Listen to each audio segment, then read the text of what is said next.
সরকারের সঙ্গে টানাপোড়েন নেই জানালো সেনাবাহিনী। সংস্কার কাজে সচিবালয় সহ কেউ বাধা দিলে জনগণকে নিয়ে প্রতিহত করা হবে বললেন হাসনাত। ইশরাককে 24 ঘন্টার মধ্যে মেয়রের দায়িত্ব বুঝিয়ে না দিলে কঠোর কর্মসূচির হুঁশিয়ারি। ভারতের আসামে বাংলাদেশি সন্দেহে গ্রেফতার 50। কারাগারে বই পড়ছেন পলক, চাইলেন আইনের বই। আজ আমি রয়ের এজেন্ট, কাল সিআইএ বললেন বাঁধন। আদালতে এসে অসুস্থ পরিমণি জেরা পেছালো।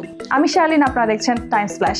অধ্যাপক মোহাম্মদ ইউনূসের নেতৃত্বাধীন অন্তর্বর্তী সরকারের সঙ্গে সেনাবাহিনীর কোনো মতপার্থক্য বা বিভেদ নেই বলে জানিয়েছে বাংলাদেশ সেনাবাহিনী। সরকারের নির্দেশনা মেনেই বাহিনীর সদস্যরা দেশের নিরাপত্তা ও সার্বভৌমত্ব রক্ষার কাজ করে যাচ্ছে বলে জানিয়েছেন সেনা সদরের মিলিটারি অপারেশনস অধিদপ্তরের পরিচালক ব্রিগেডিয়ার জেনারেল মোহাম্মদ নাজিমুদ্দৌলা। সেনা সদরে আয়োজিত এক সংবাদ সম্মেলনে তিনি একথা বলেন। যেভাবে বলা হচ্ছে সরকারের সাথে সেনাবাহিনীর বিশাল মতপার্থক্য হয়েছে, বিভেদ হয়েছে, যেটা দেখছি মিডিয়াতে, এরকম আসলে কিছু হয়নি। সরকার এবং সেনাবাহিনী খুব সুন্দরভাবে একে অপরের সহযোগিতায় কাজ করছে, সুতরাং এটা নিয়ে মিস ইন্টারপ্রেট করার কোনো সুযোগ নেই, সাংবাদিকদের বলেন ব্রিগেডিয়ার জেনারেল মোহাম্মদ নাজিমুদ্দৌলা। হাসনাত আব্দুল্লাহ বলেছেন সরকার সংস্কার কার্যক্রম শুরু করেছে। সংস্কার কাজে সচিবালয় সহ কেউ বাধা তৈরি করলে তা সহ্য করা হবে না। দেশের মানুষকে নিয়ে তা কঠোরভাবে প্রতিহত করা হবে। চট্টগ্রামের 2 নম্বর গেট বিপ্লব উদ্যানে পথসভা কর্মসূচির আগে এমন হুঁশিয়ারি দেন তিনি। হাসনাত বলেন 5 আগস্টের আগে এনবিআর, কাস্টমস সহ নানা সরকারি প্রতিষ্ঠান দুর্নীতির আখড়ায় পরিণত হয়েছিল। সেসব প্রতিষ্ঠানের সংস্কার করা জরুরি হয়ে পড়েছে। সরকার সংস্কার কার্যক্রম শুরু করেছে, এতে সচিবালয় সহ কেউ বাধা তৈরি করলে তা সহ্য করা হবে না।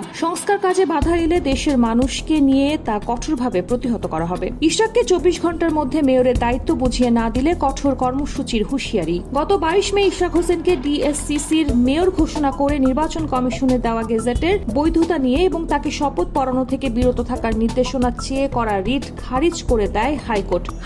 রিট খারিজ করার ফলে আগামী 26 মের মধ্যে ইশরাককে শপথ না পড়ালে আদালত অবমাননা করা হবে উল্লেখ করেছেন তার আইনজীবী ব্যারিস্টার মাহবুব উদ্দিন খোকন। এর আগে ইশরাককে মেয়রের শপথ পড়ানোর দাবিতে টানা নগর ভবনের পাশাপাশি মৎস্য ভবন মোড় ও কাকরাইলে অবস্থান কর্মসূচি পালন করেন ইশরাক সমর্থক ও বিএনপি নেতাকর্মীরা। বাংলাদেশি অনুপ্রবেশকারী সন্দেহে অন্তত 50 জনকে গ্রেফতার করা হয়েছে ভারতের উত্তর পূর্বাঞ্চলীয় রাজ্য আসামে। তবে গ্রেফতারদের আত্মীয় স্বজনদের দাবি তারা সবাই ভারতের নাগরিক। রাজ্যটির রাজধানী গুয়াহাটি, গোলাঘাট, ধুবড়ি, বারোপোতা ও চাচর জেলা থেকে গ্রেফতার করা হয়েছে তাদের, জানিয়েছে ভারতীয় সংবাদ মাধ্যম এনডিটিভি। প্রতিবেদন অনুযায়ী আসামে আশ্রিত অবৈধ ও নথিবিহীন বাংলাদেশিদের শনাক্ত করে তাদের বাংলাদেশে ফেরত পাঠানোর সিদ্ধান্ত নিয়েছে রাজ্যটির সরকার। সেই সিদ্ধান্ত অনুসারে রাজ্য জুড়ে অভিযান পরিচালনার নির্দেশ দেওয়া হয়েছে পুলিশকে। সেই অভিযানে শনি ও রোববার গ্রেফতার করা হয়েছে এ 50 জনকে। কারাগারে বই পড়ে সময় কাটছে সাবেক প্রতিমন্ত্রী জুনায়েদ আহমেদ পলকের। আইন বিষয়ক বই তিনি পড়তে চেয়েছেন। তার আইনজীবীদের কাছে 5টি বই চেয়েছেন। কাশিমপুর হাই সিকিউরিটি কারাগারে জ্যেষ্ঠ কারা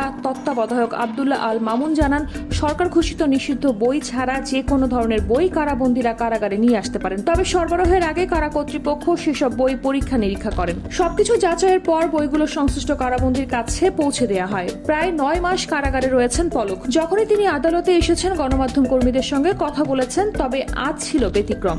আজ তিনি গণমাধ্যম কর্মীদের কোনো প্রশ্নের উত্তর দেননি। বাঁধন ফেসবুকে দেওয়া একটি পোস্ট ঘিরে আবারও আলোচনায়। সেখানে তিনি দাবি করেছেন তাকে ঘিরে বিভিন্ন গুঞ্জন ছড়াচ্ছে একটি বিশেষ গোষ্ঠী, যারা তাকে কখনো কখনো সিআইএ আবার কখনো মোসাদের এজেন্ট হিসেবে প্রচার করছে।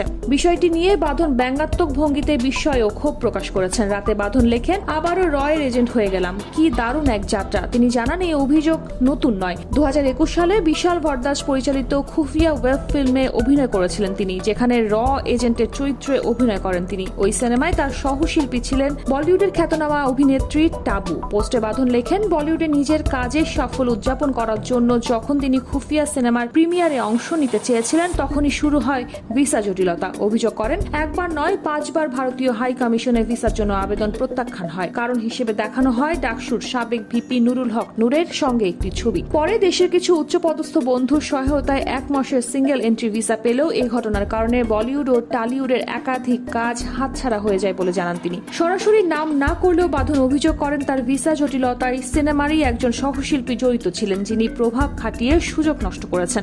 আদালতে এসে অসুস্থ পরিমণি জেরা পেছালো। ব্যবসায়ী নাসির উদ্দিন মাহমুদ ও তুহিন সিদ্দিকী অমি সহ 3 জনের বিরুদ্ধে করা মামলার বাদী চিত্রনায়িকা পরিমণিকে জেরা করা হয়নি। বেলা 11:05 দিকে আদালতে আসেন পরিমণি। পরে বেলা 11:30টার দিকে আদালত থেকে জানানো হয় বিকেল 3:30টার দিকে পরিমণির মামলার শুনানি হবে। এরপর গাড়িতে বসেছিলেন তিনি। বিকেল 3:30টা পর্যন্ত নিজ গাড়িতেই বসেছিলেন। এর মাঝে হঠাৎ অসুস্থ হয়ে পড়েন। পরে পরিমণির পক্ষে তার আইনজীবী নীলাঞ্জনা রিফাত সুরভি সময় চেয়ে আবেদন করেন। আদালত সময় আবেদন মঞ্জুর করে আগামী 9 সেপ্টেম্বর পরিমণিকে জেরার দিন ধার্য করেন। পরে আদালত থেকে চলে যান পরিমণি। এরকম আরো তথ্য পেতে চোখ রাখুন বাংলাদেশটাইমস.com-এ।